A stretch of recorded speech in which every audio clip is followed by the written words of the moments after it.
اعوذ باللہ من الشیطان الرجیم بسم اللہ الرحمن الرحیم۔ پیارے بچوں السلام علیکم۔ نور الواعظین یہ کتاب جو ہے ہم نے شروع کی ہے، نور الواعظین، اور آج اس کا دوسرا حصہ آپ لوگ سنیں گے۔ آج کا حصہ اور آج کا باب جو ہے وہ ذکر کے بارے میں ہے۔ اللہ تعالیٰ قرآن شریف میں فرماتے ہیں فَاذْكُرُونِي أَذْكُرُكُمْ وَاشْكُرُوا لِي وَلَا تَكْفُرُونَ، جس کے ترجمے کا مفہوم یہ ہے، اللہ تعالیٰ فرماتے ہیں کہ آپ انسان یعنی آپ میرا ذکر زیادہ سے زیادہ کیا کریں اور میرا شکر ادا کریں اور میری ناشکری نہ کریں۔ یعنی اللہ تعالیٰ باقاعدہ حکم دیتا ہے انسان کو کہ میرا ذکر کرے اور ذکر کثیر کرے۔ حضرت عباس رضی اللہ تعالیٰ عنہ فرماتے ہیں کہ اللہ کا ذکر، جو لوگ اللہ کا ذکر کرتے ہیں یہ بہت بڑی چیز ہے، یعنی اللہ کا ذکر بہت بڑی چیز ہے۔ حدیث قدسی ہے، حدیث قدسی اس حدیث کو کہتے ہیں جس میں حضور صلی اللہ علیہ وآلہ وسلم اللہ تعالیٰ کی باتیں ہم تک پہنچاتے ہیں۔ حدیث قدسی ہے کہ اللہ تعالیٰ فرماتے ہیں کہ جو بندہ میرا ذکر دل میں کرتا ہے، اکیلے میں کرتا ہے، تو میں اس کا ذکر اکیلے یا دل میں کرتا ہوں، اور جو میرا ذکر مجمع میں کرتا ہے، کسی جماعت میں کرتا ہے، اعلانیہ کرتا ہے، تو میں اس کا ذکر اس سے بہتر جماعت میں کرتا ہوں۔ اسی طرح کا حدیث حضرت ابو ہریرہ رضی اللہ تعالیٰ عنہ سے منقول ہے کہ حضور صلی اللہ علیہ وآلہ وسلم حدیث قدسی میں فرماتے ہیں کہ اللہ تعالیٰ فرماتے ہیں کہ بندہ جب میرا ذکر کرتا ہے تو وہ کچھ اس طرح ہے کہ میں اس کے ساتھ موجود ہوتا ہوں، اور جو میرا ذکر اکیلے میں کرتا ہے، دل میں کرتا ہے، میں اس کا ذکر اکیلے میں کرتا ہوں، اور جو میرا ذکر مجمع یا جماعت میں کرتا ہے تو اس کا ذکر میں اس سے بہتر جماعت یعنی فرشتوں میں کرتا ہوں۔ قرآن شریف میں ایک دوسری جگہ پر فرماتے ہیں سورہ احزاب میں کہ یا ایھا الذین آمنوا اذکروا اللہ ذکرا کثیرا، کہ اے ایمان والو اللہ کا ذکر کثرت سے کیا کرو۔ ابھی اس سورہ احزاب کے اس آیت میں اللہ تعالیٰ کثرت سے ذکر کرنے کا حکم دیتا ہے۔ کثرت سے ذکر سے کیا مراد؟ کیونکہ ہر عبادت کا ایک مقدار مقرر ہے، ذکر کا مقدار نہیں مقرر، وہ آپ زیادہ سے زیادہ کر سکتے ہو۔ اس کثرت کے بارے میں حضرت مجاہد اپنے ذکر کثیر میں اس کی تعریف کچھ اس طرح کرتے ہیں کہ کثرت سے ذکر سے مراد کہ اللہ تعالیٰ آپ کو کہتا ہے کہ تم ہر حالت میں ذکر کرو، یعنی آپ جو ہیں وہ جب آپ کھڑے ہو تب بھی ذکر کرو، جب آپ لیٹے ہو تب بھی ذکر کرو، بیٹھے ہو تب بھی ذکر کرو، یعنی ہر حالت میں ذکر کیا کرو۔ اور پھر مزید قرآن شریف میں ذکر کرنے والوں کو عقل مند لوگ قرار دیا گیا ہے، یعنی وہ لوگ عقل مند ہیں جو اللہ تعالیٰ کا ذکر کرتے ہیں اور ذکر کثیر کرتے ہیں۔ پھر اللہ تعالیٰ خوشخبری دیتا ہے قرآن شریف میں اور فرماتا ہے کہ وہ لوگ جو ذکر کرتے ہیں اس کے لیے دو انعام ہیں، ایک انعام مغفرت کا ہے اور دوسرا انعام جنت کا ہے۔ یعنی جو لوگ ذکر کرتے ہیں، جو ذاکرین ہیں، اس کے لیے اللہ تعالیٰ دو انعام رکھے ہیں، ایک جنت کا اور ایک مغفرت کا۔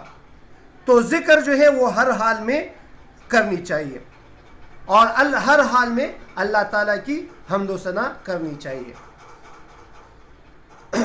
جو علماء ہیں اس کے نزدیک قرآن شریف بھی ذکر ہے، یعنی زیادہ تر جو ذکر کا لفظ استعمال ہوا ہے وہ قرآن کے لیے بھی استعمال ہوا ہے۔ سب سے بہترین ذکر وہ قرآن مجید ہے کہ آپ ہر وقت اللہ تعالیٰ کے اس کتاب کو جو اوپر سے نازل ہوئی ہے اس کی تلاوت کیا کریں، یہ سب سے بہترین ذکر ہے۔ ایک دوسری روایت میں ارشاد ہے، حضور صلی اللہ علیہ وآلہ وسلم خوشخبری دیتے ہیں اس شخص کو جو صبر کرتا ہے اور جو ناشکری نہیں کرتا، یعنی دونوں حالتوں میں اس کے لیے ثواب ہے۔ معاذ بن جبل سے روایت ہے کہ حضور صلی اللہ علیہ وآلہ وسلم کا ارشاد مبارک ہے کہ جنت میں جب جنتی داخل ہوں گے تو وہ جنتی کوئی اور افسوس نہیں کریں گے سوائے اس وقت کے جو اس نے دنیا میں بغیر ذکر کے گزارا ہو.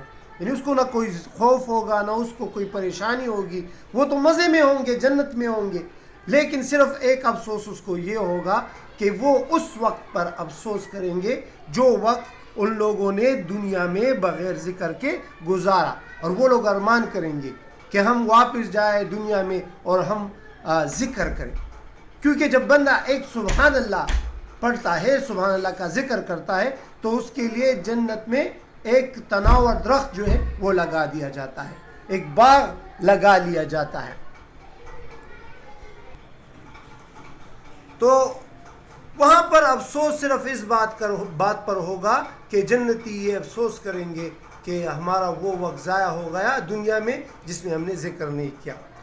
ایک دوسرے حدیث میں حضرت ابن عمر رضی اللہ تعالیٰ عنہ حضور صلی اللہ علیہ وآلہ وسلم کا یہ حدیث نقل کرتے ہیں کہ آپ لوگ ذکر کریں. مفہوم بیان کر رہا ہوں کہ آپ لوگ جو ہے ذکر کریں اور کم بولا کریں, یعنی خاموشی اختیار کیا کریں. جو لوگ فضول بولتے ہیں تو اس کا دل سخت ہوتا ہے, اور جس کا دل سخت ہوتا ہے اللہ تعالیٰ اس سے ناخوش ہوتا ہے. تو ذکر کرنے سے دل نرم پڑ جاتا ہے اور فضول بولنے سے دل سخت ہو جاتا ہے. اسی طرح ذکر کے بارے میں حضرت ابن عباس رضی اللہ تعالیٰ عنہ روایت کرتے ہیں کہ حضور صلی اللہ علیہ وآلہ وسلم کا ارشاد ہے, حضور صلی اللہ علیہ وآلہ وسلم نے فرمایا ہے کہ جو شیطان ہے یہ انسان کے دل سے پیوست ہے. جب انسان ذکر کرتا ہے تو یہ شیطان اس سے دور بھاگتا ہے, لیکن جو ہی انسان ذکر کرتا ہے, جو ہی انسان ذکر سے غافل ہوتا ہے, یعنی ذکر نہیں کرتا, تو یہ شیطان واپس اس کے دل میں آ کر اس میں وسوسے ڈالتا ہے. تو ذکر کرنے سے کیا ہوتا ہے, انسان وسوسوں سے بچ جاتا ہے. عام معاشرے میں دیکھ لیں کہ ہم جو ہیں کیا کرتے ہیں, جب فارغ ہوتے ہیں تو ہمارے شیطان ہم پر مسلط ہوتا ہے, ہمارے دل میں مختلف قسم کے وسوسے آتے ہیں. لیکن یہ ذکر جو ہے یہ ہمارے دلوں کو اطمینان پہنچاتا ہے. الا بذکر اللہ تطمئن القلوب, یعنی اللہ تعالیٰ فرماتے ہیں کہ ذکر سے دل کو راحت ملتی ہے, اطمینان ملتا ہے, سکون ملتا ہے. اور جب ذکر نہیں کرتے تو ہم پر شیطان جو ہے یہ مسلط ہو جاتا ہے. ایک دوسرے حدیث میں ہے کہ قیامت کے دن حضور صلی اللہ علیہ وآلہ وسلم کا ارشاد مبارک ہے, حدیث کا مفہوم ہے کہ قیامت کے دن ایک آواز دینے والا آواز کرے گا کہ عقل مند لوگ آ جائے. تو پوچھا جائے گا کہ عقل مند لوگ کون ہیں, تو جواب دیا جائے گا کہ وہ لوگ جو اللہ کا ذکر کرتے, ہر حالت میں ذکر کرتے, بیٹھے ہوئے بھی ذکر کرتے, لیٹے ہوئے بھی ذکر کرتے, کھڑے ہوئے بھی ذکر کرتے. تو فرشتے ان لوگوں کو آواز دیں گے اور یہ لوگ جمع ہو جائیں گے اور ان کو ایک جھنڈا دیا جائے گا اور وہ اس جھنڈے کے پیچھے پیچھے جائیں گے. یہ لوگ کون ہوں گے, یہ ذاکرین ہوں گے, ذاکرین. اور اللہ تعالیٰ ان کو کہے گا کہ آپ لوگ ہمیشہ کے لیے جنت میں داخل ہو جائے. پھر حضور صلی اللہ علیہ وآلہ وسلم کچھ صحابہ کو فرماتے ہیں کہ میں آپ کو کوئی ایسا عمل نہ بتاؤں جو سب سے بہتر ہے. تو عرض کیا کہ بتائیے, کیوں, ہم یہ سننا چاہتے ہیں. تو حضور صلی اللہ علیہ وآلہ وسلم نے فرمایا کہ یہ اللہ تعالیٰ کا ذکر ہے. حضرت ابن عباس رضی اللہ تعالیٰ عنہ کی ایک اور مشہور حدیث ہے کہ ہماری ایک جماعت تھی جو ذکر میں مشہور تھے. تو حضور صلی اللہ علیہ وآلہ وسلم آ گئے اور ہمیں خوشخبری دی کہ آپ ہی وہی لوگ ہیں جس کا ذکر اللہ تعالیٰ اپنے فرشتوں میں کرتا ہے. ایک دوسرے حدیث میں حضور صلی اللہ علیہ وآلہ وسلم, یہ روایت حضرت ابو ہریرہ رضی اللہ تعالیٰ عنہ کی ہے کہ حضور صلی اللہ علیہ وآلہ وسلم فرماتے ہیں کہ اللہ تعالیٰ فرشتوں کی ایک جماعت بھیجتی ہے زمین پر, اور وہ ڈھونڈتی ہے ان لوگوں کو جو اللہ تعالیٰ کا ذکر کرتے ہیں. اور ڈھونڈتے ڈھونڈتے یہ لوگ اس کو مل جاتے ہیں، پھر فرشتے اس کے ساتھ بیٹھ جاتے ہیں. میں مفہوم بیان کر رہا ہوں. یہ فرشتے اس کے ساتھ باقاعدہ بیٹھ جاتے ہیں، اس کے ساتھ ذکر کرتے ہیں، اور زمین سے لے کر آسمان تک اس کی حفاظت کرتے ہیں. اور پھر جب یہ واپس جاتے ہیں آسمانوں پر تو اللہ تعالیٰ سے اس کا ذکر کرتے ہیں کہ اس طرح کی ایک جماعت تھی جو آپ کے ذکر میں مشغول تھی، وہ آپ کی حمد و ثنا بیان کر، آپ کی تعریف کر رہی تھی. تو اللہ تعالیٰ فرمائے گا کیا ان لوگوں نے مجھے دیکھا ہے؟ تو فرشتے کہیں گے کہ نہیں. اور اللہ تعالیٰ فرماتے ہیں کہ اگر وہ مجھے دیکھتے تو کیا ہوتا؟ تو فرشتے جواب دیتے ہیں کہ اگر وہ آپ کو دیکھتے تو اور بھی زیادہ ذکر کرتے. پھر اللہ تعالیٰ ان فرشتوں سے پوچھتا ہے کہ وہ لوگ کیا مانگ رہے تھے؟ تو فرشتوں نے فرمایا کہ وہ لوگ جنت کے طلبگار تھے، جنت مانگ رہے تھے. تو اللہ تعالیٰ فرمائے گا کیا ان لوگوں نے جنت کو دیکھا ہے؟ تو فرشتے فرمائیں گے کہ نہیں. تو اللہ فرماتے ہیں کہ اگر وہ جنت کو دیکھتے تو کیا ہوتا؟ فرشتے فرماتے ان کی حرص اور ان کی طلب اور بھی زیادہ ہوتی، اور بھی آپ سے مانگتے. پھر فرمائے گا کہ وہ کس چیز سے پناہ مانگ رہے ہیں؟ تو فرشتے فرمائیں گے کہ وہ دوزخ سے، جہنم سے پناہ مانگ رہے تھے. تو اللہ تعالیٰ فرماتے ہیں کیا ان لوگوں نے دوزخ یا جہنم کو دیکھا ہے؟ فرشتے کہتے ہیں کہ نہیں دیکھا. تو اللہ تعالیٰ فرماتے ہیں کہ اگر یہ لوگ جہنم کو دیکھتے تو کیا ہوتا؟ تو فرشتے فرماتے ہیں کہ یہ اور بھی زیادہ پناہ مانگتے. تو پھر اللہ تعالیٰ ان کو کہے کہ اے فرشتوں تم گواہ بنو، گواہ کہ یہ جتنی بھی جماعتیں سب کو میں نے بخش دیا. اور پھر فرشتے فرمائیں گے کہ اس میں ایک فلاں شخص تھا، وہ ایسی اس جماعت میں شامل ہوا تھا.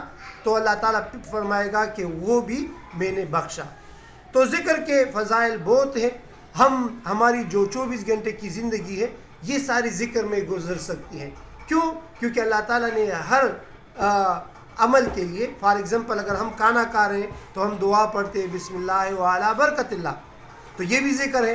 ہم کھانے سے پہلے دعا پڑھے بسم اللہ وعلی برکت اللہ. روٹی کے کھانے کے درمیان ہمیں یاد آ جائے بسم اللہ اولہ و آخرہ، بسم اللہ اولہ و آخرہ. یعنی آپ کو روٹی کے درمیان کھانے کے دوران اگر آپ سے ابتدا میں بھول گئی ہے تو پھر آپ کیا کہو؟ بسم اللہ اولہ و آخرہ. روٹی جب آپ کھا لے، کھانا کھا لے، تو آپ کیا کہیں گے؟ الحمدللہ پڑھیں گے. الحمدللہ الذی الحمدللہ الذی اطعمنا وسقانا وجعلنا من المسلمین. الحمدللہ الذی اطعمنا وسقانا وجعلنا من المسلمین. یہ جب آپ کھانا ختم کر لے تو پھر یہ دعا پڑھ لیں. سوتے وقت کی اپنی دعا ہے، یہ بھی ذکر ہے. آپ جب سونے جائے تو آپ دعا پڑھیں، جب آپ جاگے تو آپ دعا پڑھیں، مسجد میں داخل ہو تو دعا پڑھیں، مسجد میں باہر آئے تو دعا پڑھیں. یہ ساری دعائیں ہیں. گھر میں داخل ہو دعا پڑھیں، بستر پہ سونے جائے تو دعا پڑھیں. ہر چیز کے لیے اللہ تعالیٰ نے دعا، اور یہ دعا جو ہے یہ ذکر ہے. تو ہمیں اپنی 24 گھنٹے یہ دعائیں بھی پڑھنی چاہیے اور ذکر بھی کرنا چاہیے. خصوصاً جب ہم نماز پڑھیں تو 33 بار سبحان اللہ، 33 بار الحمدللہ اور 34 بار اللہ اکبر. بہترین ذکر ہے، بہت زیادہ اس کے فضائل ہیں. سبحان اللہ و بحمدہ سبحان اللہ العظیم ذکر ہے. قرآن سے ثابت ہے لا الہ الا انت سبحانک انی کنت من الظالمین. بہترین ذکر ہے. حضرت یونس علیہ السلام کی دعا ہے. ہر پیغمبر کی اپنی اپنی دعائیں ہیں، یہ ہمیں یاد کرنی چاہیے. یہ بہترین اذکار ہے، اس کو ہمیں اپنی زندگی میں لانا چاہیے. اور پھر اللہ تعالیٰ اس کے بدلے دنیا اور آخرت میں ہمیں بہت زیادہ انعامات سے نوازے گا، اور اللہ تعالیٰ ہم سے راضی ہوگا. اللہ تعالیٰ آپ سے بھی راضی ہو، ہم سے بھی راضی ہو. آپ لوگ ہمیں دعاؤں میں یاد رکھیں، ہم آپ کو بھی دعاؤں میں یاد رکھیں گے. ہمارے اس چینل سے جڑے رہیے اور کمنٹ ضرور کریے کہ اگر آپ کو کوئی اس طرح کے واقعات چاہیے ہو یا کوئی بک کا ریویو چاہیے ہو، خلاصہ چاہیے ہو، تو انشاءاللہ وہ ہم آپ کے لیے تیار کریں گے. دعاؤں میں یاد رکھیے. تب تک کے لیے اجازت دیجیے. السلام علیکم.